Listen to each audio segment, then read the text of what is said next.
Right.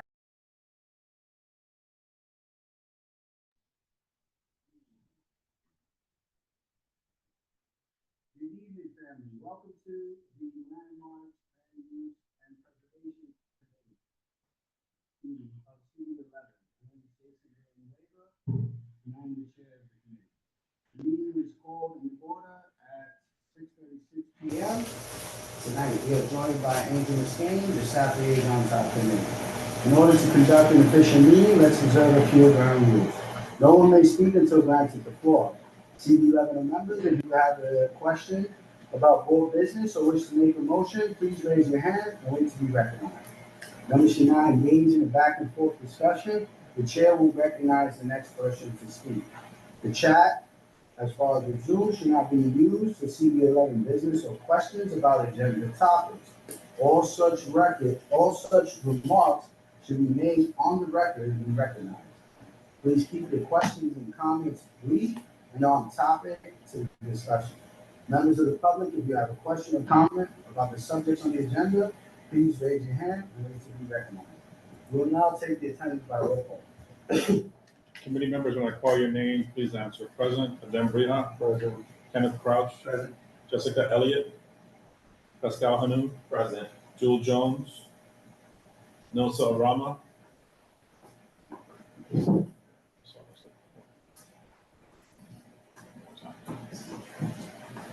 Nosa Present. Arama. Present. Beverly Pavone. Present. Derek Sampone. Present. Vinny Torres. Jason Villanueva. Present. Candy Vivas Vasquez. We have one. Excellent. The agenda for tonight's meeting was distributed ahead of time by the board office and was posted online. Prior to taking the position of whether or not to object to the agenda, I'm just going to redistribute, or for lack of a better word, remove the presentation and discussion prior to our vote. So they're not with, as far as it relates to MTA. Is the presenter, is there any objection to that modification? So simply put, I'm putting the presenter ahead, have them do their presentation, which is for informational purposes. We're not taking a position on whatever's being expressed, and then we can focus on the MTA vote for 125th Street Lake. Just one clarification, we will have a vote on that. Okay, tonight, Yes. all right.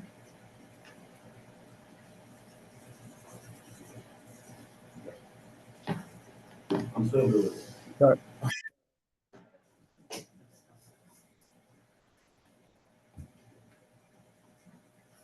Okay, so with that modification, if there's no objection, it will be reflected when submitting the minutes. We don't have to redraft the document this moment. Any objections?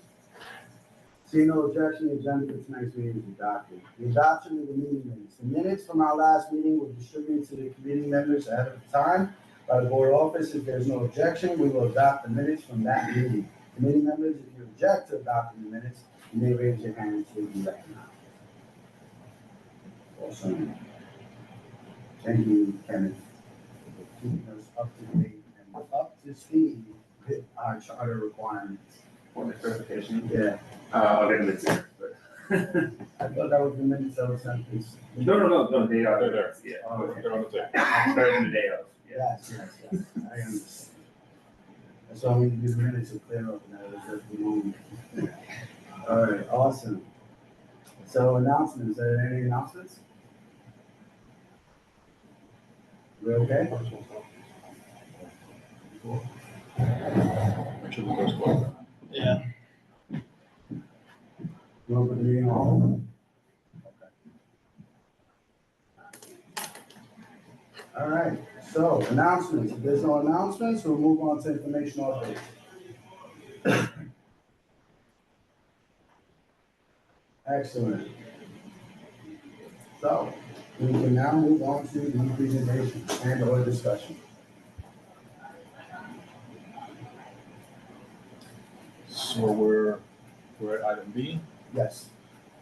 They can, Sit here. if you could scroll the presentation. Oh, thank you so much. So the first item to discuss is discussion and ultimate vote by the committee on presentation and vote on application BSA calendar number 460-77-BZ2 regarding 55 East on 24th Street. The applicant is seeking to amend the variance issued under BSA calendar number 460-77-BZ to authorize the merger of the variance site with contiguous lot 33 and to approve modifications of the BSA approved site plan to reflect that merger. If you understood what I said, congratulations. I know there's a Zoom camera somewhere. Where do you want me to stand? So You're good there, it rotates. Okay, great. Hello, everybody. Thank you for having us. My name is David. I'm with Free Frank Parish, Driver Jacobson, joined by my colleague Carol Rosenthal. Right over here. We're here to briefly talk through an application that we have at the Board of Standards and Appeals. Just to do like some table setting, the community board is being asked to make a recommendation to BSA whether to approve or disapprove of this application. That recommendation, I believe, would be a recommendation from you to the full community board, and then would be voted on by or ratified by the full community board on July 29th. So that's what we're up to. We're here representing the owner of 55 East 124th Street. Is this how that works? All right. 55 East 124th Street, which is the site of Touro University's College of Podiatric Medicine. And the reason that we're here is that I won't touch the screen, but the site that got the variance in 1977, I'll talk about in a second, is part of a merged zoning lot with the development site at 1800 Park Avenue. But the BSA plans that were approved in 1977 need to be updated to include a new site plan that shows that these two lots are a single zoning lot. And so we're at BSA right now, asking them to amend the plans to include the full zoning lot. Any questions on this? That intro? No, All right. So, I'm sorry, just finish your presentations with your questions and concerns at the end. okay. So, in 1977, the college came to BSA, and at the time, this was the college lot. Right here's the current building. They also own these parcels over here. They went to BSA and they said, we'd like a waiver. We're going to enlarge the existing building by putting a second story enlargement. That enlargement encroached into the rear yard at a height of 23 feet. Standard BSA rear yard encroachment application. BSA approved the application. And so the building was built. You've probably seen it, there's a rear yard there. Once a site has been approved by BSA, it's always under BSA jurisdiction, so we think of this as the variance site. This is in 1977. Many years later, in 2007, a couple things happened. The college sold these parcels, right? Remember, this was what we call parcel 2, the unused part. That was sold to the owner of the corner lot, and then the owner of the corner lot and the owner of 55 East 124th Street merged their tax lots to create a single zoning lot. And they did that so they could transfer floor area from this building to this development site, so that whenever they build here, they can build a larger building. This was in 2007. When you merge a zoning lot, and one of the sites is a BSA variance site, you're supposed to do two things. You're supposed to go to BSA and say, BSA, do you have any objection to our merging the zoning lot? And BSA, will you amend the site plan? The reason you ask for BSA's objection, right, is most variances are based on a financial hardship. So what BSA doesn't want is the owner of the site to get a variance and then sell their floor area when BSA didn't count that floor area. But that's not applicable here because this is a nonprofit. For nonprofits, you don't have to do that analysis. But you still have to amend the site plan to reflect the merged zoning lot. And that didn't happen in 2007. I don't know why. I wasn't practicing law. Different owners of both sites. So that's 2007. Fast forward to today, we've submitted a new, so this is the site plan we're proposing. It's much like the site plan that was approved in 1977, except now it shows the new zoning lot, which comprised of lot 24, the college site, as well as 1800 Park Avenue, which you guys know because it's got some really great murals on the construction fencing around the corner. And so we are asking BSA to approve the site plan, and we're asking you to recommend that BSA do so. That's all I've got. But I'm available to questions. Any questions? I have a question, Yes, ma'am. Chair. In regards to the floor area that's passing on to the other building, would you still need to do that if you have one giant lot? Or it automatically comes because you have a larger lot? So in order to get the floor area from this building to this site, you have to make it one giant lot. And so that's the way that the floor area has been transferred. And it's the merging of these two things into one zoning lot that triggers the BSA approval and the requirement to amend the site plan. Did that answer your question? Yeah. Oh, good. So my understanding is like this should have happened in 2007. Correct. It probably should have happened again in 2014. There was like another. There was another variance. Right. In 2014. So like, why are we doing it now? Great And like, question. what were to happen if the BSA goes like, no way, we're not approving this? Great question. So in 2014, there was a variance application for a variance at this site. They were probably here before that. That variance was approved by BSA and the building was approved. The building was never built and that variance lapsed and it fell apart. I looked at the file. That variance had a site plan that looked just like this, but they never asked BSA to do this analysis and to approve the site plan. We did not represent them at the time. It was really just a mistake. Somebody should have done it in 2007, as you said. Someone should have done it in 2013. We're doing it now because the site's being contemplated for sale.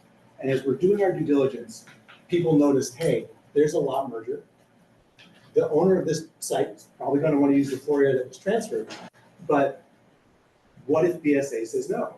Then you wouldn't be able to use that floor area and you wouldn't be able to transfer the floor area. Question whether you would even be able to use the lot area of the combined zoning lot for your development site. And so we're doing a cleanup. We're going back to BSA. I was general counsel of BSA for years. I spoke to them. I said, hey, can we do this by letter? They said, no, even though it's just a site plan amendment, you've got to go and do an application. But that is what we're doing. It's just administrative cleanup. And to answer your question, if BSA said no, there'd be a real argument over whether the owner of this site could use the transferred floor area from the site. Thank you. Sure. Jessica? Thank you, Chair. Can you just clarify, you mentioned in your presentation, thank you for your presentation. You mentioned that the BSA is typically for a financial hardship. Do either of the sites in this site map have a nonprofit status or continued financial hardship? Yep. So the site that received the variance in 1977 is owned by Touro University, it's a nonprofit. And in 1977, it was owned by a different college and was also nonprofit. So this variance is based on the nonprofit status. And so really briefly, when you're a for-profit entity, if you want a variance, you have to show that you have a financial hardship. When you're an educational institution, you have to show that you need the waiver. Here it was the rear yard encroachment to further your nonprofit mission. And so there's no financial analysis. In 2013, the owner of this site made a financial analysis argument and they prevailed at BSA, but that is not happening now. That variance has lapsed and there is no financial based variance on the zoning lot at this time. And in 14, the variance sought was to get relief from parking requirement, right? That's right, it was parking for residential development. Jessica? Can you just clarify who you're representing? It's the owner of the lot, that's the university? We represent the owner of this site. Okay, got it. Except in this capacity, we are also representing the owner of Touro College, right? So this cleanup is really to the benefit of 1800 Park. And so Touro said, yes, of course you can do the cleanup, but we don't want to pay for it. Right. And so that's why we're here. Okay, that was gonna be my subsequent question, is where does Touro University stand? Yes, Touro, because they are the variance site, they have the burden of updating the site plan. Yeah, that's gonna be my question. So like, they're the ones who need to do it and you're doing it for them. Yes, so Touro is the applicant. Free Frank is their counsel. Free Frank is working with the owners of the site. And just for the record, the owner of the 1800 site is The Durst organization.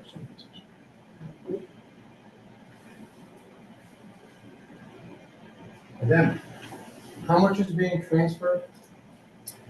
So nothing is being transferred now. Yeah, okay. In 2007, What was transferred? I don't know, was it 20? I can check I have it in my notes, forgive me for not recalling. I'm a picture memory either. No, it's, if I try to remember, I get it wrong. So You give me like a rough estimate. in 2007, No. the floor area was, I wrote it down somewhere. It's up to you guys.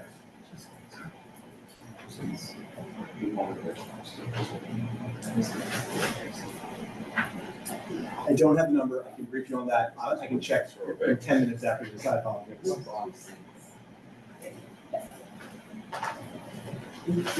Yes, sir. Oh, but it's not something that's being like determined now. Like the idea is like No. when it's together, then whatever excess there is from the Toro Con site like could go Exactly, in the so, transfer. so it's a curious thing, transferable development rights, they're super fun. It's right, so Toro no longer owns them, they sold them to the former owner of 1800 Park. So 1800 Park is the owner of those rights.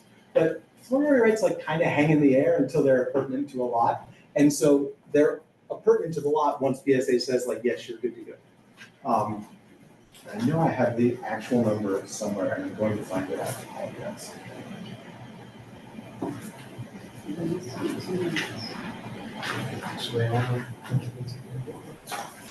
George has a question.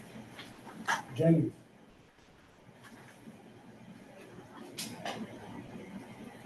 George, you're on. Yes, okay. So I was just gonna, I don't actually have a question, it's just point of information for this board is that this site was rezoned in 2004 to the current C47 zoning. Before that, it was used as surface parking lot since at least 1996. It's been vacant or used as surface parking since at least that time. And, you know, it's a really important site. And one of the things that David said is that if the BSA does not approve this, it is going to cause there's going to be a fight over what happens with the development rights here. A substantial, you know, it might just be that they have to go back and redo it, or it might be something that they can overcome. But it is going to cause some problems. But the only reason you're here, as the applicant said, it's there was a mistake that was made in 2007, and yeah, it is, you know, when we think about this site and we think about all of the issues that have happened on it, including the fact that it has a, you know, an easement that the MTA took on it and then gave back over, you know, over a period of multiple years. It's, I feel, I feel for this site. It's had a lot of hardship.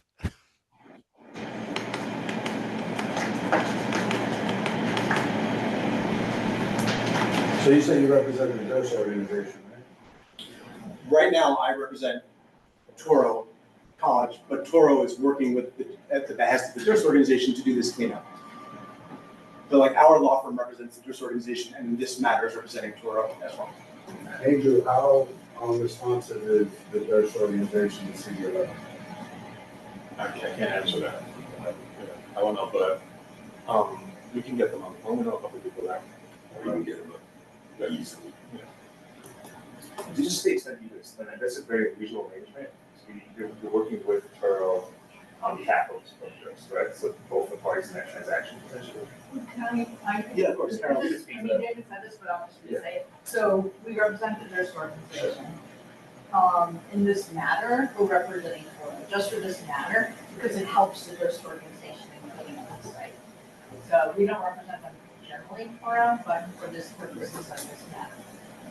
Okay, which that brings me back to, I'm sorry, I go to so the interest is for the DRS organization, for this cleanup. And then eventually the DRS organization will sell this lot to another developer. Potentially. Sure, right? yes. Okay.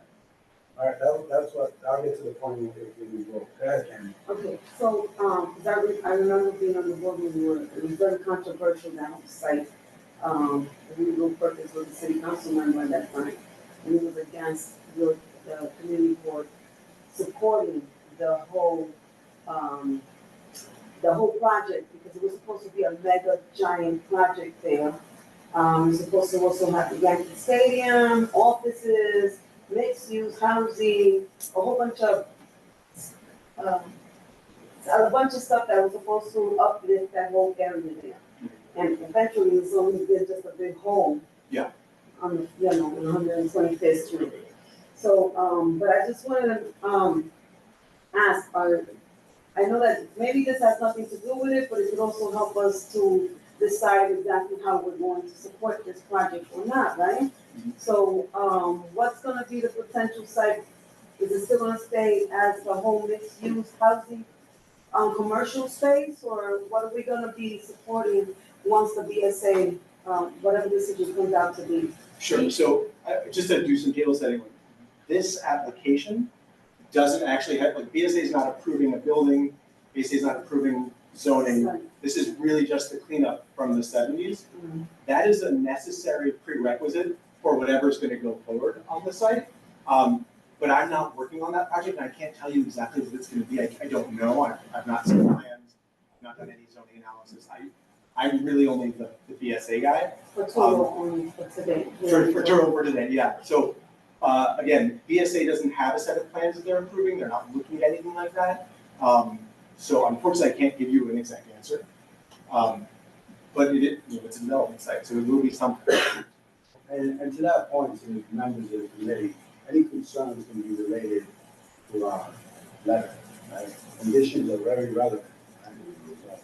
You know, there's I kind of know where we're already going, because we're always in that position. So if that was a prior commitment prior to my term as chair, that's something that we'll say we'll approve the condition based off of such and such. And that point, get ready to present that. I guess there's just legal representation versus not present. Correct. Okay. Which that makes it a little bit difficult to ask some of those questions. To take a position today on a matter that's being brought up to us that typically we get 2 months to review and or opine or agree to.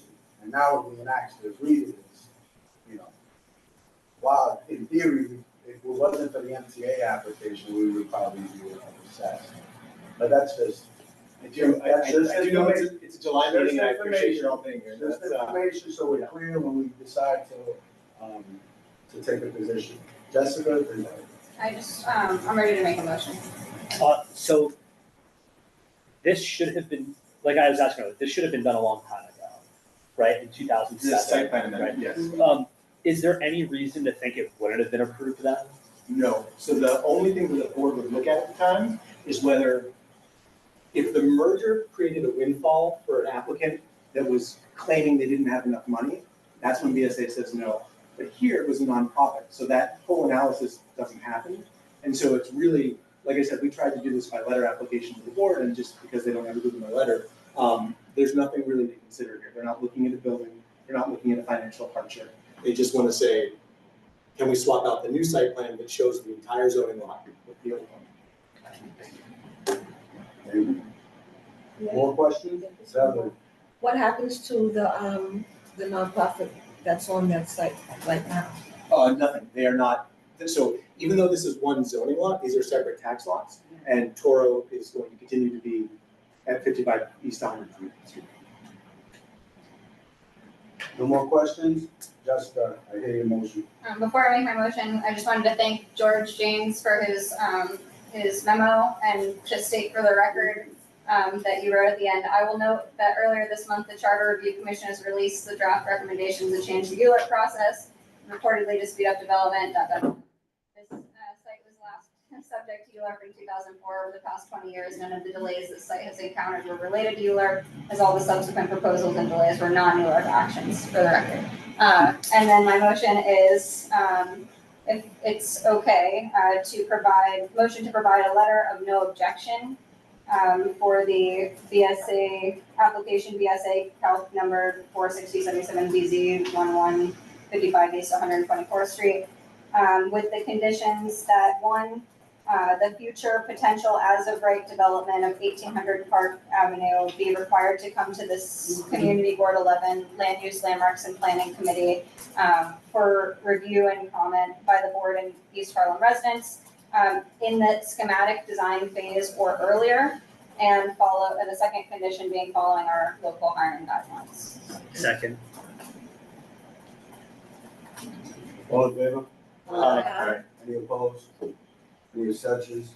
Motion carries. Congratulations. Thank you all for your time, being here in July, we appreciate it. Good night. Thanks so much. Thank you. Thank you all. Angel, second is Candy. I'm sorry. I want to make sure we have a senior board member on the second of that item. Oh, that's fine. 1978. Listen, I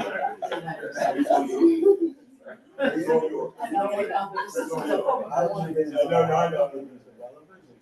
What you want? I don't want this. No problem. I don't want this. No, wait, it's like it's hush. That's what's trying to get at. We're gonna support. I don't trust you to get that, but we never can do it. It was wrong. Unless there was like a real. No. But we can't, I need those. It's not made in the call. I want both the emergency to do this. Or like, but did they not know about this? I didn't want to be like. I don't disagree with that, but I'm just, I'm Okay, so we move on to the next matter. Yeah, no, it's like they bought the air rights, so like, Yeah. I mean, I wouldn't want to buy something and just hold it like whatever. Well, that's really when it comes down to it. It comes down to the money, right? I'm with you. I'm ready for the second matter, which is the MTA. Discussion to vote on land use applications that are in front of you as per the agenda. Metropolitan Transportation Authority, 125th and Lexington zoning. The above listed application was certified by the Department of City Planning. The period for community board review began on May 28th and must be completed by July 28th, 2025. Today, we use the draft resolution has been sent out to the committee. It's been printed out. I've seen no questions, comments, and or concerns relevant that would affect this resolution. The questions that were proposed by the governing proponent have been answered efficiently and effectively by MTA. That will be shared, and you should already have for the meeting minutes, Kenneth. And with that said, we've been discussing this matter for over 2 months, pre-ruled for over 2 years. So with that said, I'll open the floor to a discussion prior to a motion. Discuss, then move. I just want to thank George again for the memo on this one. Really helps put it all into context. So I want to call attention to 2 things in it. One, the piece about how the zoning doesn't specify anything about the amount of housing. I think that that's relevant, although me personally, I don't know if that necessarily would change the recommendation around like the zoning itself, although certainly the conditions and like the other things, it is relevant. And I think that's important because the earliest anything could be built there is 2036. I have a feeling the climate around, I hope the climate around housing and affordable housing will improve in those 10 years, and that a developer would be highly motivated to prioritize housing going there. But it's certainly something we have to keep an eye on, even if it's not something we can do at like this stage, but something for CB11 10 years from now to just really continue to hold it as a priority. And the other thing I wanted to thank George for pointing out as well, and a thing that we had discussed last time, is like, while it's not spot zoning, it really is, right? It really is just for this one lot, but it potentially will motivate zoning changes on the corridor. And it just can't be every lot coming up one by one, because it just doesn't make sense for this community for East 125th Street not to be planned in a coherent way. It was a thing we had talked about last month, and I want to again thank George for writing so clearly about it here as well. And again, maybe not something that ties in directly to what our position is on this application, but it's stuff that we have to keep in mind as I anticipate as soon as this, whatever happens with this, like other people will be going for the same sort of zoning. And so again, I want to thank George for all of that. And This is open discussion, just don't cross talk. I also thank you, George James, and thank you to Angel and the staff for putting together this draft resolution. I wanted to piggyback off what you're saying about the George's specific comments about the level of commercial FAR versus residential. It was something I wasn't considering yet when I wrote my recommendation for one of the conditions for the resolution, but I think it's worth discussing in this committee whether we do think it's worth requesting a change from the C611 to a C411 to limit the commercial development to 3.4 FAR. I think my personal opinion, just so that everyone knows, is that I find myself in a level of agreement that the best place to increase density is near a transit-oriented development opportunity. So I'm like not necessarily against the height. I think it would be good for housing, but it would require us to make sure that it's as much housing as we can get.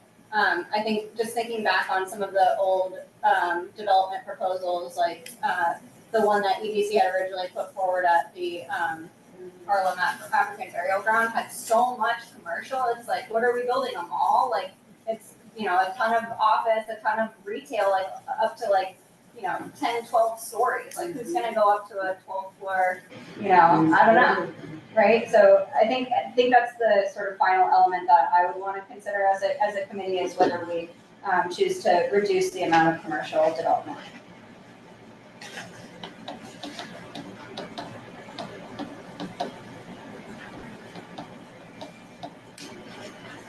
No other comments? If they're gonna do housing, I wanna make sure that even distribution is given to us. And I don't mean like, you know, they're gonna probably make 312 units and then we only get 30. You know, like that's not an even distribution. I'm just putting an example, you know, and then they're gonna think like, well, we're giving you the most, you know, affordable, and that's not enough. You know, not for what we're actually supporting and what they're gonna be receiving back at the end of the day between the commercial spaces and the housing development. And what we do know that housing right now is gonna be expensive to be building, and they're gonna throw that in our faces about how it's gonna be, you know, how they're gonna actually be able to afford to do development. But at the end of the day, we can't just keep giving free land, our land to everybody, and then we don't receive anything in the back end, where everyone from the outside then is being able to move in, and we're still fighting to see how we can get some piece of place to keep a roof over all the people's head in our community that may want to stay here and be able to afford the same thing and the same luxury. So that's my opinion on that. Concern is that. I agree with both of them. Candy, just about the housing. Because of the C611, like there's kind of like 36 years what the makeup of the neighborhood is going to be. Like I think housing will always be a priority, but you can't see that far ahead because they could really just take this land and build like offices and then not be we have a building that's so many commercial businesses in there. It doesn't really fit what we need. So I do think that the C411 kind of makes a bit more sense compared to the R11 that he's mentioned. The C6. Yeah. So my concerns are around just like the commercial use of the area space. That's what happened in what we got right there has been all those years. Nothing was even attempted to be built. Well, I could talk from a professional position. Having an organization that operates across the street from that lot, and I can tell you the issues and challenges within that district. And if nothing happens, then the conditions will remain the same.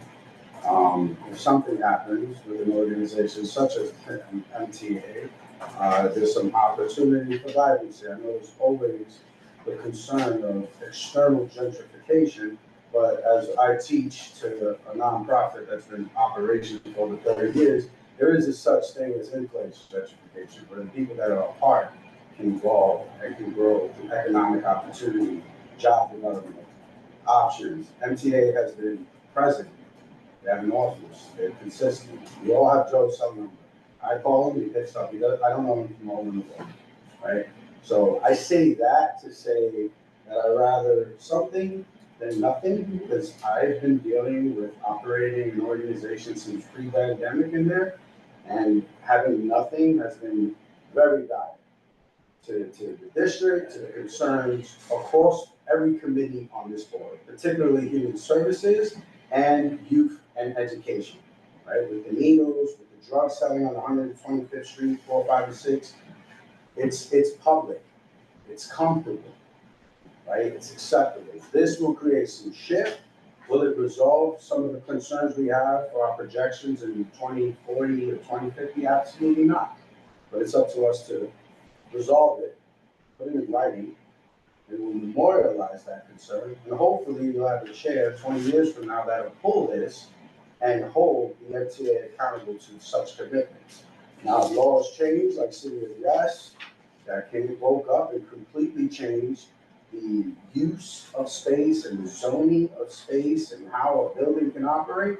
You know, that's something that we can't necessarily control. But what we can control is the matter that's before us, what was brought to us. If this resolution, in your opinion, still needs a modification, we're open to that. I'd rather the modification prior to the vote. Doing amendments in the middle of a vote is not a good use of time.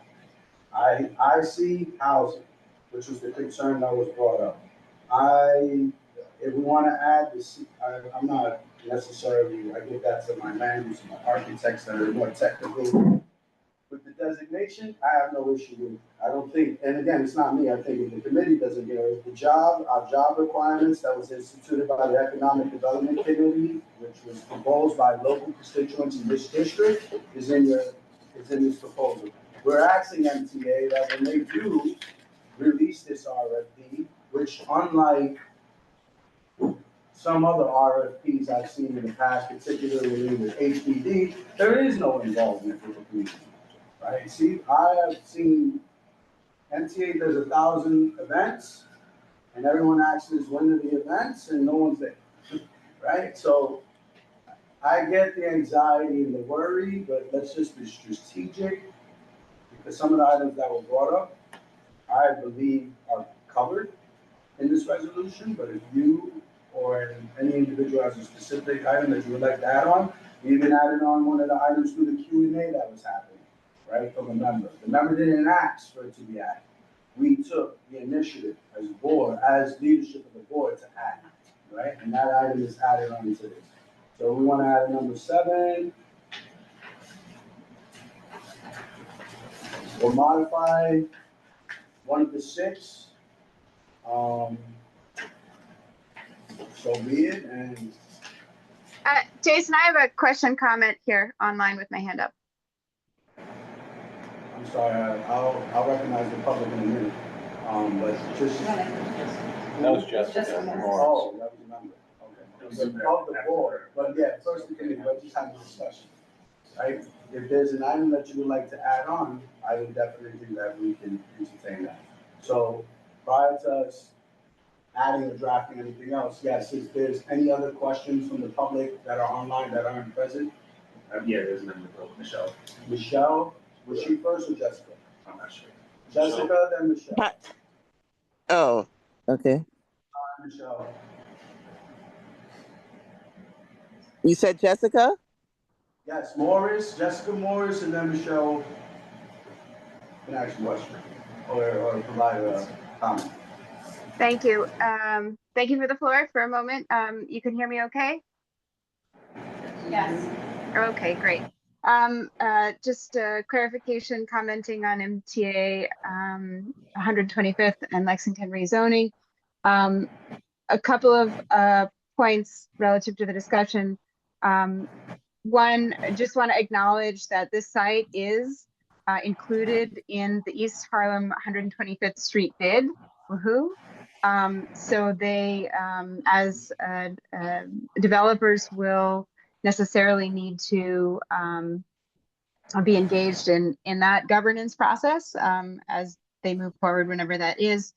Second, I just want to piggyback on the thanks to George and put in a plug for 197A plans.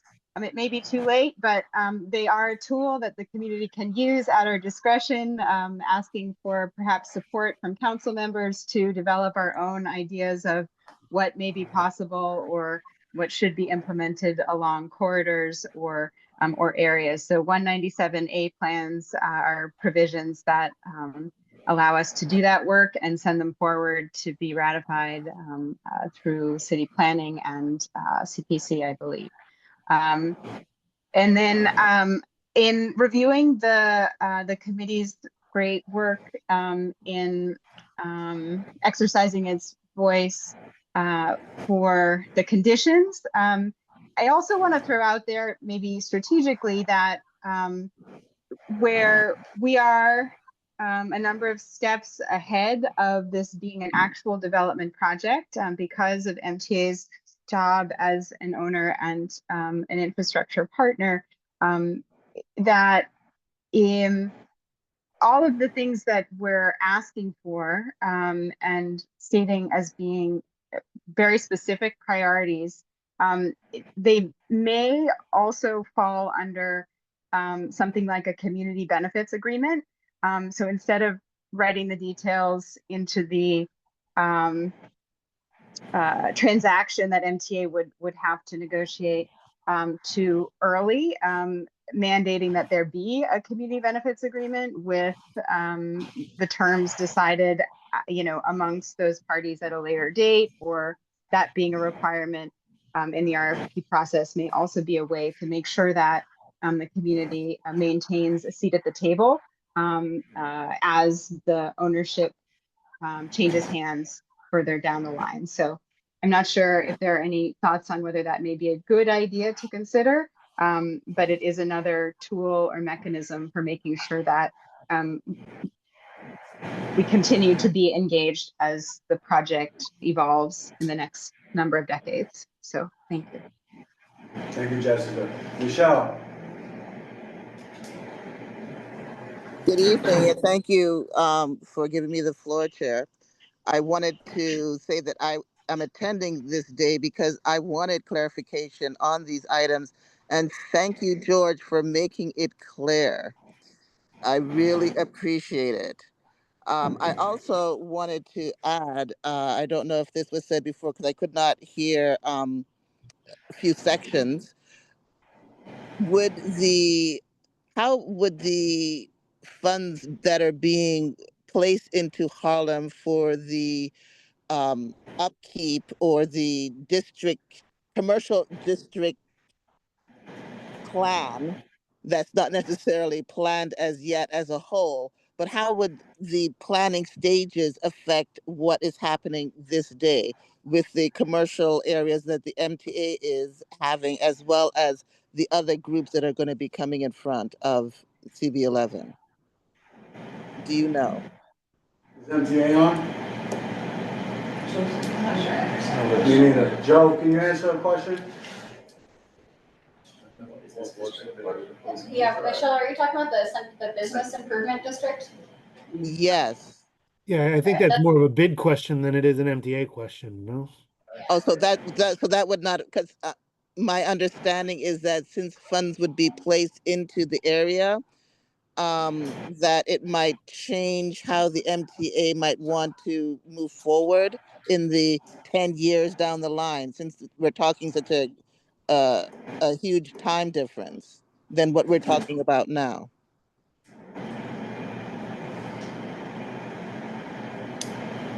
Paul or John from our TOD group, I don't know if you have anything more to add on that, but I just. Well, if I can comment, I'm not sure I understand the question correctly, but if it's regarding money that the development would pay into the bid, I mean, that would happen at the time the project is complete. There's an assessment formula that the bid puts out that each site has to pay into. And then it's just like an extra tax that gets paid by the developer, but the money goes to the bid and the bid determines how it's used in the community. So this would not change what's planned out right now.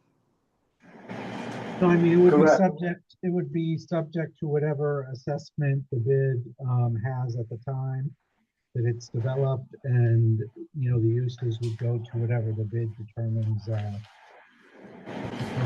Usually they're doing security and sanitation and marketing, those types of things. Okay, thank you. You're welcome. And I believe that the bid will recommend. Any other questions, concerns? Would you like to add on? I can help just preliminarily summarize what I think we're all agreeing towards, and then if we feel like we're in agreement, I can state the motion. Is everybody okay with that? Okay. So just before I start, items 5 and 6 that were in the proposal, Beverly, that you added, I put a comment on there that the discussion in the committee meeting last month, I think made it clear that requiring these 2 items would not be possible. So I don't know if you want to defend it, or I think personally that we should remove those two points. In regards to the action for 100% and us advocating for that, and this is the first time this type of building is being built. It's like this, under the new rules that came from the City of Yes. Yes, the city of Yes. Thank you. I think we should advocate a lot for that. We lost a lot of property for affordable housing that y'all had approved and advocated for under the East Harlem 2017 thing. So, and I know this community has been kickstart a lot of programs that other communities haven't done. So advocating for 100%, most people will tell us because it's going to cost so much. But there's a lot of city, state programs, because we need housing, that can be very helpful. So I think if we can advocate or bring those people to the table, so we can have that 100% affordability for that project there, and it'd be an anchor within the community, because we definitely need the houses. The city, the state, everybody knows we need more houses. We need more affordable housing. So bring everybody to the table that's giving money or have programs, implementing programs to get that, especially for that, because it's the MTA that owns it, but it's still a government or land, and I think these agencies can work together with this community board to push that. And most of the buildings that we see, we get a very small percentage of housing that's affordable. Even I did like 17% where mixed use and market rent, and East Harlem from 2017 to 2025, 42% went to mixed use, 42% went to market rent, and we only got 17%. And we need this type of housing. I think we can get the agencies, HUD, the state, and everybody else, and show that this is doable for us. Yeah. I mean, we have the beacon is 100%. Right. So I know most of the time people argue about the money and who's paying for it, but I think we can show, because you have funding, look something for funding sources for 100% affordable for this, Second Avenue subway, low income credit, HPD loan under the ELA program, the ARPA city recovery funds, NYSER, MTA contribution, because they have the land, they can give it. I don't think we disagree with you. Yeah. The question is, what's the difference between item number 1 and item number 5? I see number 6 being struck because that's governed by DCP. 1 and 5. What would you consider the difference? Because we already are requesting that advocacy be put forth in the proposal, which was brought to our attention, right, by MTA. MTA actually, through our advocacy and the conversations, did not dismiss that as a possibility, right? But they also have been adamant that they're not developers for housing, Exactly. right? So when that building goes up, or that developer gets selected, and we can ask MTA right now, I don't think the MTA is gonna shut out CB11. I think I have a edit to number 1 that helps to speak hopefully to what you're getting at. And as I understand from what, I think I helped to aid in the confusion in this last month's meeting, because I thought this was a city-owned lot and it's a state-owned lot. And then the goal is for MTA to sell this lot to the developer, and, you know, they will be able to do whatever is as of right within these new parameters. Like, it would be the developer's responsibility to coordinate with HPD to get those terms, to get that funding. Right. This already argues that with the MIH and with the corridor, and it's a standard of practice. To me, I mean, we have MTA right here. If they would say, no, we won't allow that type of community, what's this, CAB? Community Advisory Board, right? They have it, so, and they have these, events and engagement events that allow that type of conversation. Yes, I mean. There's a very significant difference between, for example, the Beacon and those kinds of projects and what this is. With the Beacon, it's a city-owned lot, but it's also the city motivated to sell that property for the development of 100% affordable housing. And in exchange for that, and for that reason, they're selling the property for a nominal fee. Difference is that in this instance, the MTA is selling or leasing, or whatever the term will be in the end, this property to raise funds, right? So if, like, that would have to be stricken in order to be able to even have a conversation about 100% affordable. And what's being proposed is a 400 foot building, 700 some odd units of, you know, it would take like, all the subsidy for the borough of Manhattan to subsidize that. So while I understand the sentiment, I think the feasibility from an economic standpoint is, I don't think that's likely. Everything is possible, but I don't think it's feasible that that's going to be the end result. Especially when right at the beginning, the first sentence is the MTA is trying to raise funds to pay for their thing. That's it. So if they could sell it for $1 gazillion, they're going to sell it for $1 gazillion because they need to raise $1 gazillion to pay for something, right? Like that's just it. So, like, you know, we have to understand that, and that's just what it is, and then you work from there. It's a very big difference. I hope I've illustrated that between this what's being proposed here and what, you know, resulted in the Beacons, Sendero Verde, you know, Las Raíces, et cetera, which, you know, yes, there were city-owned properties, but also the priority, the goal is different. Yeah, but here you have a transportation hub, you have an economic development, growth, jobs. Yes, agreed, you're not gonna have 100% apartments for free, but there's other opportunities. I'm not saying for free, because all the other properties around this site, you're gonna get more market rent and more mixed-use properties. I mean, people's gonna come in roads and build this type, even the project that's right here in Park Avenue, that's what they wanna build. So us having this opportunity to have an anchor for affordable housing on that corner, I think would benefit the whole community. It'll help with the displacement, it'll help with keeping the people here and the community.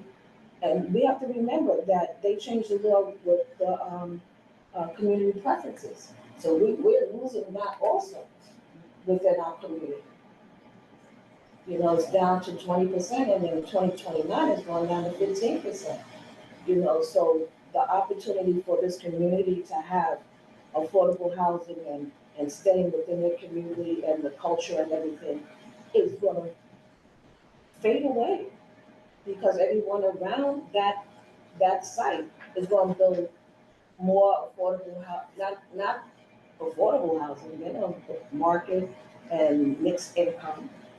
And if we can show it benefiting the MTA where they're still getting money, we still getting affordable housing, I think we should brainstorm to do that. Which I believe was done with item I nine. just, it's I think you should just double check that, Derek.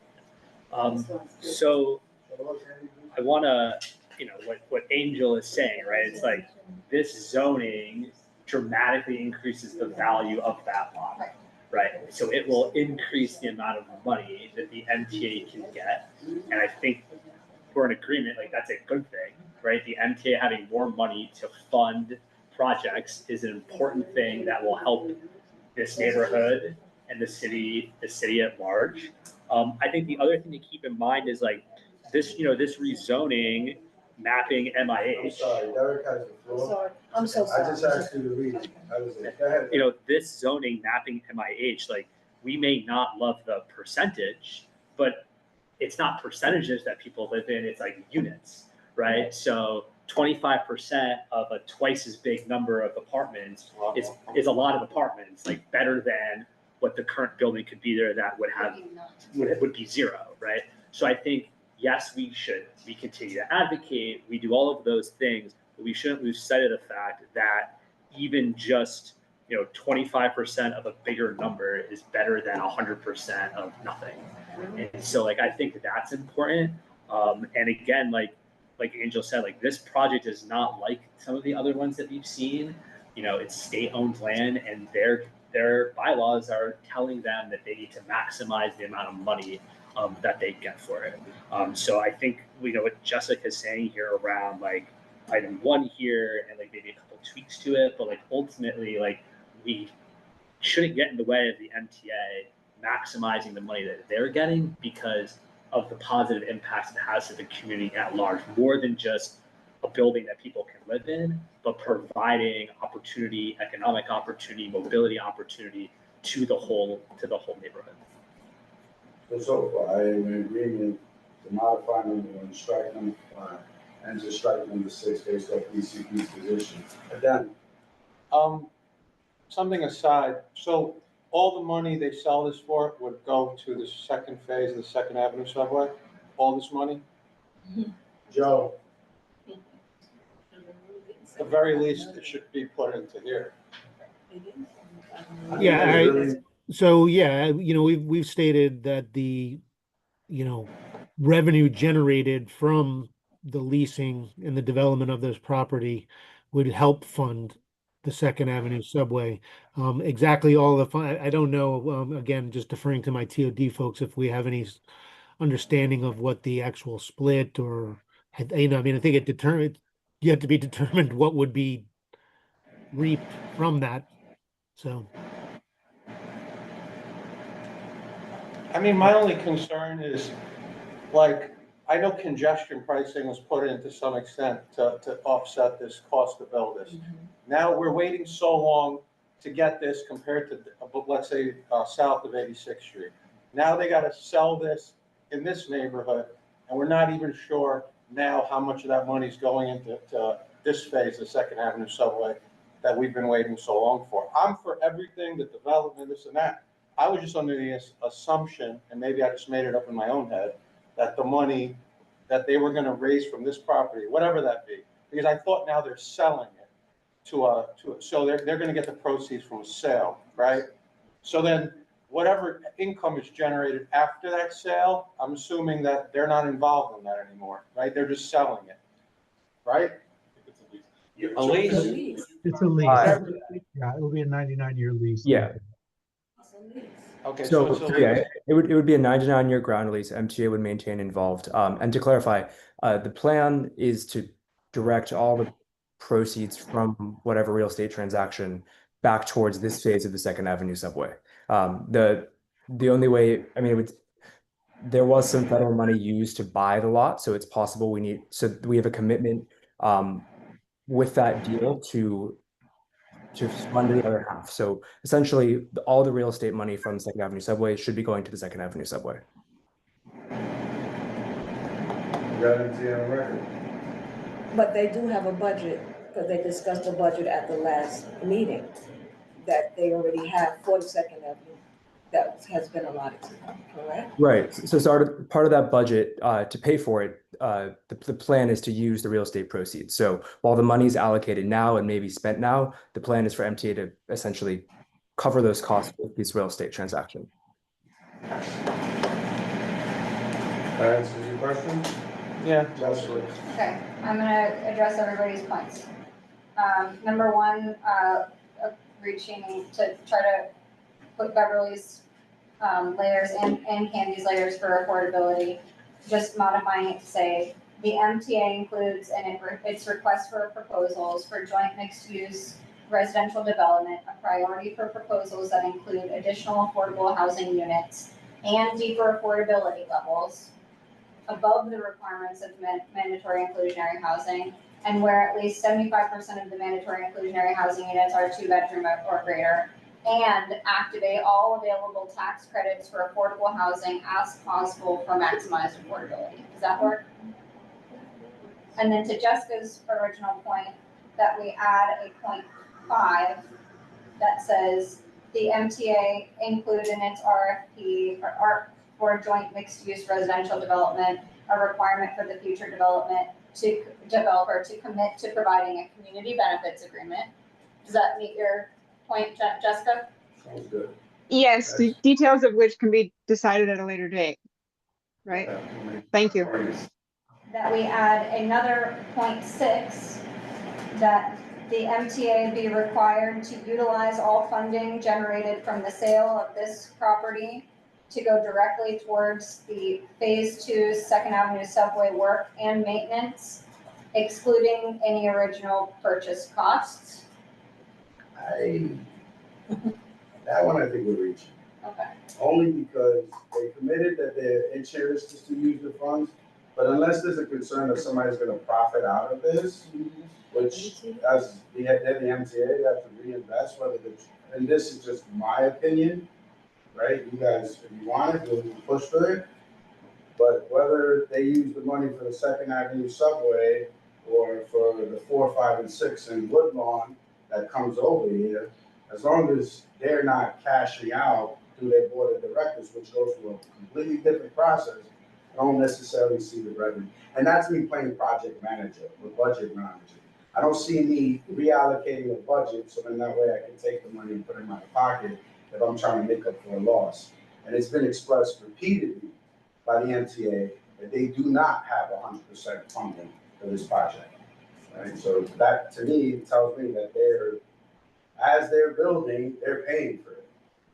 That's my position on that. But if you want to stick to it, let's have a conversation. I don't know, man. I hear your point, but I still stand by what I said. Okay. But, it's not up to me, so it's how everybody feels about it, I can hear the point of, we're all interconnected, so where a train goes impacts all of us. It's just. Except at Hudson Yards, right? Right. Also, just another point, the MTA said the funding was going to. They did, right, I heard that. and I agree, they're on the record saying that, which makes me feel better. We have a recording now? But if we want to memorialize it. Why not, since they said it, I guess, will be my thing. They said it, so we should just put it in there, so we remember that they said it. But can I just? Yeah, Beverly. They will at some point finish this project. Hopefully. So at the point that they finish, and they're not spending any more money on fixing or making this project, the revenue that they get, how do we benefit from it? They talked about Yes. the possible future, the next phase and it going west along 125th Street. I think they seem committed to continuing to invest the money into improving the transportation system. And we have to take them at they're held accountable in a variety of ways, and this would be a pretty public failure if they didn't do that, right, with everything going on around the Second Avenue subway. And then my question to this group is like, so let's say we were to include that, like that's not binding, right? Like we can't come back to them and say, right? So like, right. But I'm just saying, like, what are we hoping to accomplish with that? We're an advocacy. Of course. But I'm saying, like, what are we hoping with the conditions? What are we hoping to advocate for? They seem to want to invest this money in the Second Avenue subway, and so we should take them at their word, and we have them on the record. And then if they don't do that, well, then we're right back here saying, what happened here? You said you were going to do I'm this. sorry, Right. I beg to differ because that's what happened in 1800. Well, I only said what I said, That's what sorry, happened in 1800. because I assumed that if they need this funding for this, let's make sure they use it here so we get it built faster. Once it's built and they have a ground lease and they're generating income, I don't think there's any expectation that they have to continue to put all that money here. Like you said, the Second Avenue subway might go west, Yeah. and that's up to them. I just meant like this sale, they say they need it to finish this phase, so then let's use it completely towards this phase. That's why I said it. In the sake of expediting this, so we don't have to hear how they need more money again, because, that's all I'm saying. So, my concern is that I wanna make sure, like Adele is saying, we've seen a lot of people come and go, especially because of 1800. We should learn by that site there, okay? I mean, you can go back to the history, because I know we don't got time to talk about it. But, in 2007, we voted on that, and everything they spoke about at the time of that developer, they were saying, well, because we're gonna get ready for the Second Avenue subway. They've been talking about it. So it's not like this conversation has not been heard. Being on this board for that long, you get to see that you pass by on 25th Street and it looks worse and worse, while other areas on the west side looks beautiful. And East Harlem, it looks like design, by design, has lost a lot of commercials, strips, and it's we don't have no more, nothing. No furniture stores, no stores. It is not Using a Amazon. right? So, but still, what we want to see something happening, that we're gonna be getting our due diligence, where we get our benefit packages, and that our monies, we can spend it in our community too. Why should we go anywhere to go to Target or anywhere else that we want to purchase stuff? We're losing already revenues or even businesses in that mall that we should be getting right back on their case, Andy, because they're not. I'm just saying. I'm with you, your point. My point is that I wanna make sure that MTA is gonna say, whoever's gonna propose to this, is not gonna do what the Durst and everybody's done on 25th Street. We really wanna see something happening. We wanna see vibrancy, we wanna see real business commercial strips there with the affordable housing. And it can be done, and it can be mixed use, because everybody deserves to live wherever they wanna live. And I think everybody should have that opportunity. And it should just be mixed use, affordable housing, but we have to include low income as well. Because affordable is like, if anybody who could afford 3,000, you 1,000, me 1,000, is affordable. So it's how you really specify the affordability, and we need to specify that. Which But we need to have I think commercial. Jessica was very clear on. Nah, it only says affordable, but including, but No, in no, my no, case, so she just provided some Yeah. modifications. Cheaper affordability. So, Okay. again, and that, and do we have 75%. a specific, she gave you the numbers, No, do we have a I'm talking about specific? 25, and I'm looking for 25. You got 75, you were saying 25. That's 75% of the units itself being 2 bedrooms. Let me tell you something, it I'm means sorry, better. before we, hold on, better let's, than let's, having- let's hold it for 1 second, Candy, because we're jumping a lot of spaces. So before we go back to you, are we resolved with the Dunn's concern?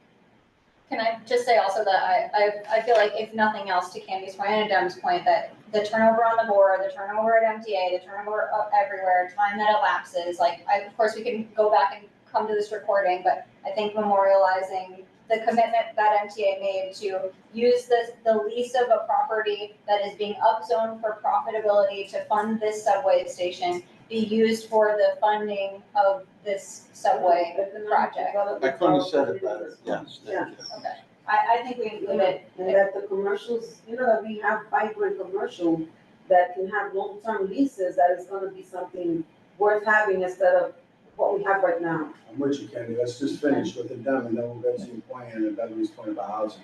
So from what I heard, it sounds exactly what was concerned and expressed about. Is there any change to what was expressed? So that would be the new item number Change 5. this word sale to lease. That was item number 6. We Was there struck, anything else? I'm sorry, forgive me. We struck 5 and 6 because we were gonna Yeah, modify. 5 was the only a community 5. benefits agreement. Understood. So number 6 would be about the finance Yes, being utilized for the Second Avenue. and then there's one more. If I can, I think it becomes the original point 1 and then all other points move down.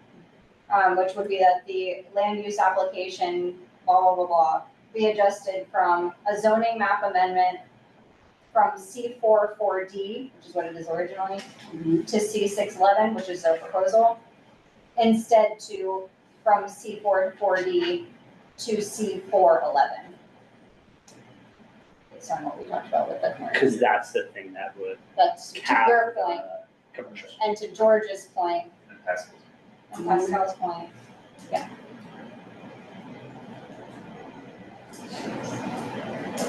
So that was different. That was a zoning change. Back to housing. You good?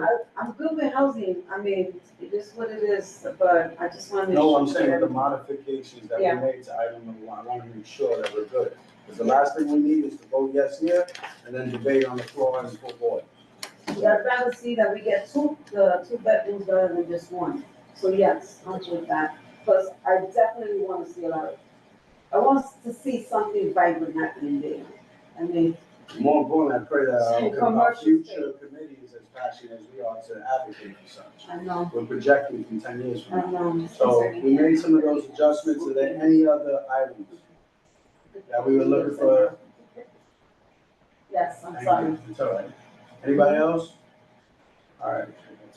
I can read, She's gonna have to read it I out have to loud. read it out. Sorry. So literally point by point, because we changed the entire. No other comments? Modified it. You added the tax credit. The tax credit, oh yes, yep, I'll get that in here. Okay, are we ready for the full readout? Yes. Would you like to make a motion? I would like to make a motion. Okay. I would like to make a motion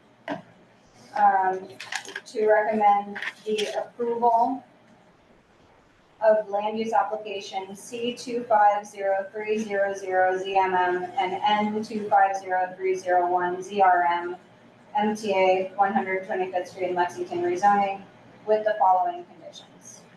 1, the land use application be adjusted from a zoning map amendment from C4-4D to C611 to C411. 2, the MTA include in its request for proposals for a joint mixed-use residential development, a priority for proposals that include additional affordable housing units and deeper affordability levels above the requirements of mandatory inclusionary housing, and where at least 75% of the mandatory inclusionary housing units are 2 bedrooms or greater, and activate all available tax credits for affordable housing as possible for maximized affordability. 3, the MTA include in its request for proposals for joint mixed-use residential development a requirement for the future developer to commit to CB11's local hiring preference guidelines, which sets local hiring targets of 35% for pre-construction jobs, 35% for construction jobs, 50% for post-construction hiring for residents of CB11, and 35% of the total value of all contracts being awarded to businesses located in CB11. 4, the MTA included in its request for proposals for joint mixed-use residential application a requirement for the future developer to commit to proactively establish partnerships with local workforce development organizations to source qualified residents of CB11 for employment opportunities created by all phases of proposed development. 5, the MTA include in its request for proposals for joint mixed-use residential development a requirement for the future developer to commit to presenting to the proposed project in the schematic design phase or earlier to the Community Board 11 Land Use Landmarks and Planning Committee, despite its non-requirement for what would eventually be considered as of right development, allowing for the Community Board and CB11 residents to weigh in on the design and development of the project site. 6, the MTA include in its request for proposals for joint mixed-use residential development, a requirement for the future developer to commit to providing a community benefits agreement. Number 7, the MTA be required to utilize all funding generated from the lease of this property to go directly to the Phase 2 Second Avenue subway work and maintenance, excluding any original purchase. Do I have a second? Second. Second by Dan. All in favor? Aye. Any opposed? Abstentions? President not going, motion carried. That was excellent collaboration, everybody. I'm very, very pleased with it. Thank you, George. Thank you, Angel. Thank you, Jason. Thank you, everybody. You guys did it easy. All right, next, old business. No, I'll just advertise entrance. As discussed, we're gonna continue the planning as, was even some committee board members brought up, that's already just been in position. We did the landmarks, preservation, and now, as has been expressed to us, we have our mission in September for planning. Angel. If it's okay with you, can I have a couple of minutes just to express just a number of thoughts that are on my mind? I'll try not to go on too long. Is that okay with you? Respectfully, I've grown confused about a lot of the conversations that happen at this table in regards to development proposals, be they housing or commercial. And I understand the reflex to be suspicious or skeptical about things that are proposed because of many promises, not fulfilled or broken. I get that. And I share the skepticism. However, the point of the board is to continue to look hopefully towards something that will result. Otherwise, then there really isn't a point in meeting, right? On 125th Street, it is my opinion, just my opinion, that, it's my observation and in my opinion, that no matter the numerous exercises that have been conducted and the reports and recommendations issued related to the revitalization of 125th Street, and no shade on them. I've read a lot of them, they're really good, and I understand the intentions. And I'm almost positive that if I were present at those moments, I'd just be signing on and agreeing. However, I think we have to realize that however well-intentioned, they didn't bear out. They just didn't. And so many of you are from here, born and raised, like you're so very proud of saying, and you should be. You know full well that that strip has been rough for the longest. You don't deserve that. You just don't. It's appalling. It's disgusting, really. And it's just like Candy said, getting worse. The number of vacant lots, vacant buildings, failed businesses along that stretch reflect, in my opinion, the reality of the absolute disinvestment and disrespect to the community. So it's for those reasons and a couple of other reasons that I've just kind of landed on an opinion that if the board's going to be asked to entertain big development, that should be the place. Because a surgical approach is not going to work on 125th Street. We have a brand new office building that is empty. Empty. And, we have the gentleman here from the MTA, does transit-oriented development, right? It's their, pardon my term, wet dream to have a building next to a train station. And we have that. A brand new, a beautiful, gorgeous landmark building, empty. No, you don't deserve that. And you have it because conditions are such in that corridor that you cannot attract, no matter what you do, occupants to that building.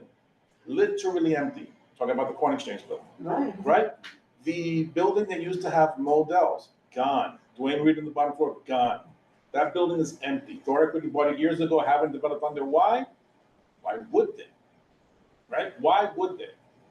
The Eastern 125th Street Development Project, back from the 2008 days, 2006, whatever days, a lot of time and effort was put in, by this board and its partners in the community. I've read the stuff. I definitely wasn't here. Excellent stuff, excellent recommendations, has not borne out. We have two buildings. Two. One East Harlem and the one with the Burger King in it. That's it. The rest of it's empty. Why? Why? Time and time and time. Because the conditions are such that people don't want to invest in it. And it's difficult, it's left on the city to figure out some kind of mechanism, some kind of scheme to get somebody to bite and build on these things. And they just have it. That bus depot is not going to be built on. Forget it. Forget it. That's not going to be built on until everything else is full. 1800 is right across the street from the Metro North, and it's been empty since 1996, George said. And I'm pretty sure before that too. That's a long time ago. That was a lot skinnier. And it won't fill. It won't fill. There's that lot on 5th Avenue, 125th, diagonal from the burger joint, Shake Shack, empty forever. Forever. So that's why I've landed on the opinion that this is where you entertain the emergency procedure. So if there's going to be a place that you entertain a 40-story building or whatever, I'm like, that's it. Not 96th Street, which we did a couple of years ago. I continue to disagree, I'll say it that way. But, it is what it is. But 125th Street, go ahead. Because the conditions are so dire, the problems are so intractable that you have to do something big. And I said this in the email to you guys, so sorry, I appreciate you, bearing with me a couple more minutes. If the property that the MTA is looking to lease results in residential mostly or commercial mostly, we benefit. We benefit, period.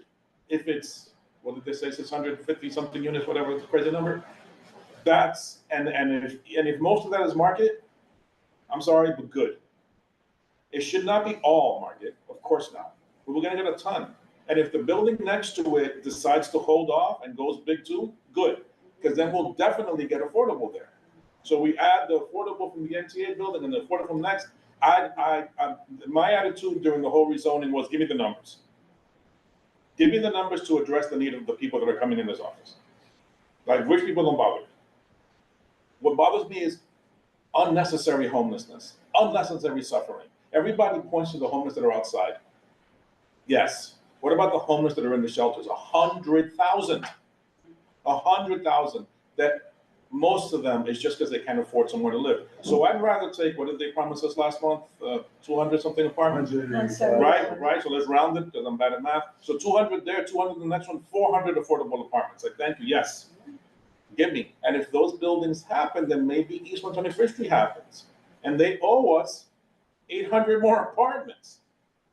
Right? And if 1800 finally goes, right? The last proposal we saw, right? Like, Candy's great for the encyclopedic knowledge, right? But the last proposal we saw was actually in 14. It was the continuing people. And they were talking about 350 apartments. I'm like, yes, hand them over, because I need somewhere for my people to live. And if it were, back to the commercial point, if the MTA building ends up being commercial, it's a 40-story building. I used to work in a 40-story building. We had 4,000 employees, right? 4,000 employees, office employees on 125th Street. It's a whole different ballgame. It's a whole different ballgame. And it's not a matter of being pro-gentrification. God forbid. It's a matter of gentrification proofing your community. The people that are working at training at Positive Workforce are going to work in that building. The kids that are being trained at Strive are going to work in that building. The kids that we're sending from my neighborhood to work downtown could work in that building. That's all to our benefit. All them suckers come out to eat lunch, it's in our neighborhood. So we don't have the crappy pizzeria. We have a good restaurant and another one and another one. But right now we can't. So we're just stuck with the crappy pizzeria. So, thank you for, humoring me, but I think that's the place to thinking about it, and I understand fully the skepticism and the schism. I do. I don't. If this was a conversation about making it easier for Durst to make more money, I'd be like, the hell with them. Figure it out yourself. But I'm getting a subway. I'm getting 3 stops in East Harlem. All 3 of them are in East Harlem. All of them. I'm like, that's a benefit to me, to this neighborhood. Until I don't work here anymore, I'm going to keep identifying with the neighborhood, right? That's a benefit to us. A benefit is the apartments. That's the way I have to think about that corridor, because otherwise, what are we seeing on that corridor? It's all the problems of society, and our compassion is, ever expansive. We're compassionate people, but we're overwhelmed. And we're overwhelmed because all of the city's issues are being coincidentally kind of channeled to communities like ours. We're not the only one. We're feeling it a ton, and we feel we're the worst because we're right here. But it's Central Harlem too, and it's parts of Brooklyn, and it's the Bronx, and it's Washington Heights. I don't recognize my own neighborhood anymore. It's crazy up there. But it's always the same thing, right? Like, this keeps channeling because we don't have the structures in place to help address the issues while also growing the community, to kind of fend off some of the other nonsense. We're preparing the neighborhood for these problems. This community board office, we used to keep the office wide open. I would work in here by myself in the conference room with the door wide open. I wouldn't do that in a million years now. Because sadly, there's a lot of people struggling. And I can't fend off all these struggling folks, right? People struggling with addiction, substance abuse, people dealing with severe mental issues. I'm not trained for that. I'm but so much of a person.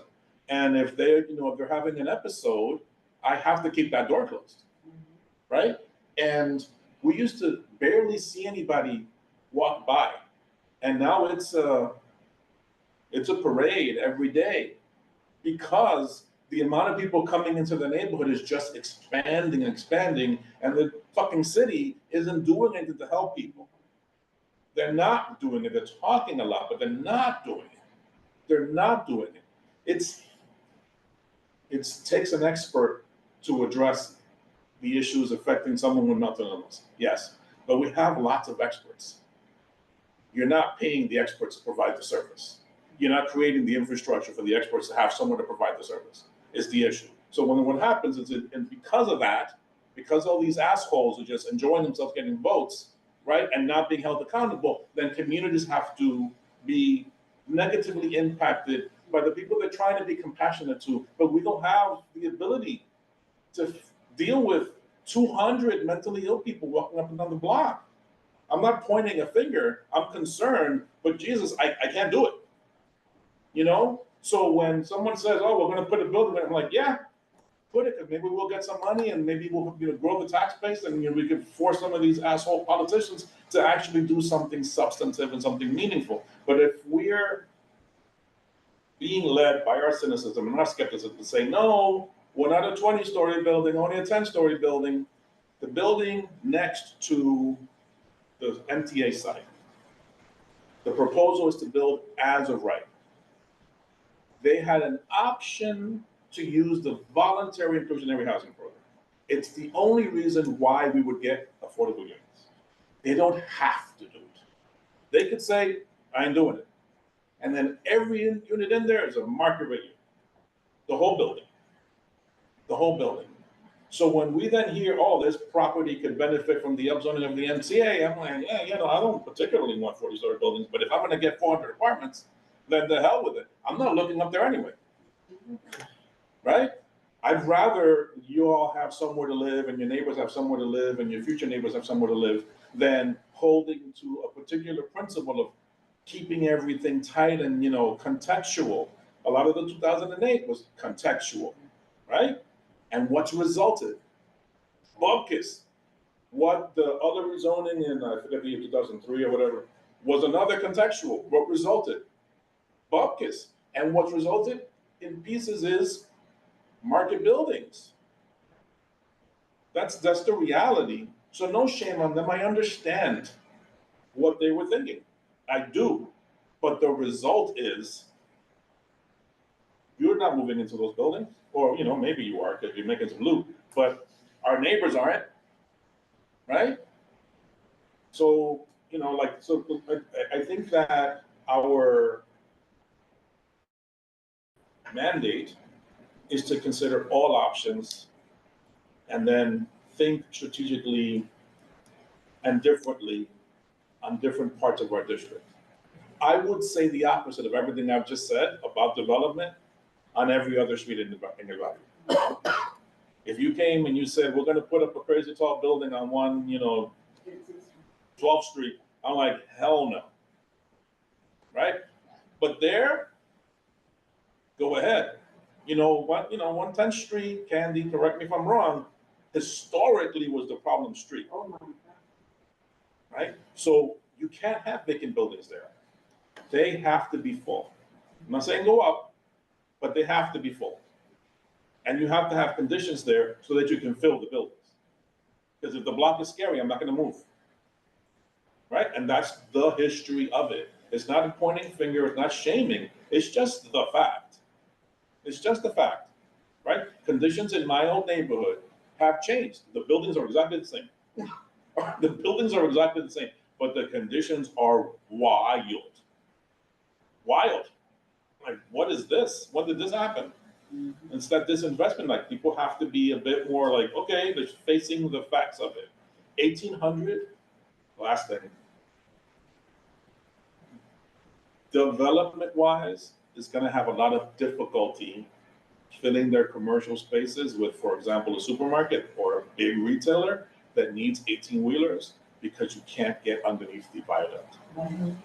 I've spoken to those various times, trying to figure out, because they have to plan that all out before they start putting the building up. So it's just something to think about, put in the back of your mind for future, I don't know, it might just be restaurants. It might not be Whole Foods or some big retailer or clothier or some, clothing store or whatever. That's it. Thank you, Jason, for humoring me.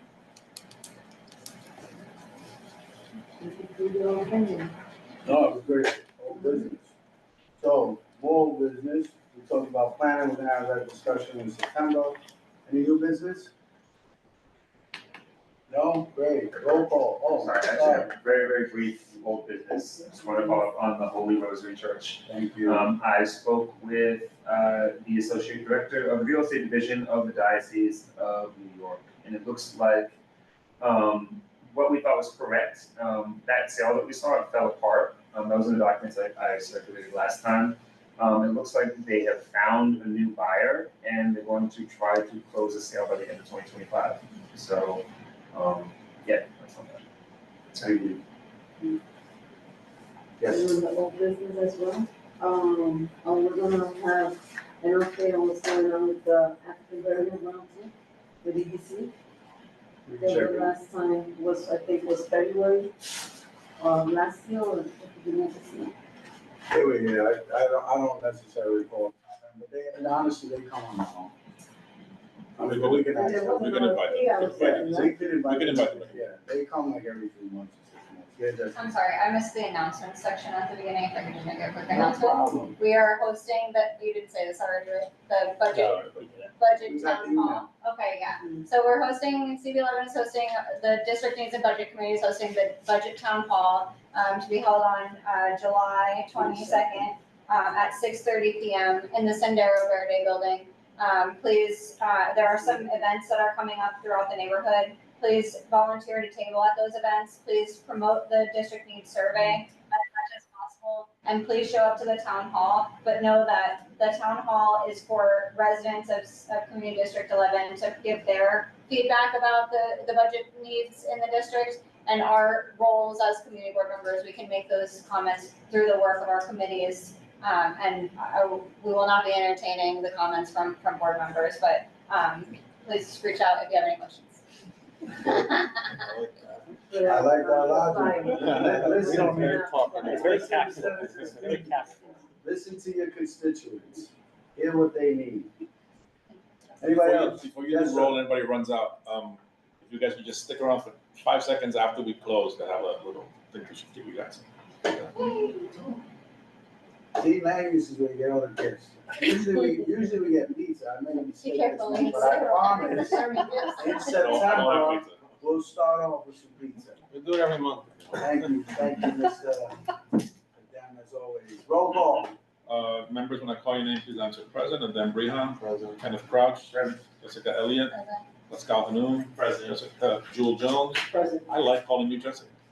I don't know why that is. It's the J names, no matter It's the what. show. I just have to watch it again. Anilsa Orama. Present. Beverly Pavone. Present. Derek Stampone. Present. Benny Torres. Jason Villanueva. Present. Candy Vivas Vasquez. Present. We have one. Excellent. Thank you, everyone. The meeting is over. Good work.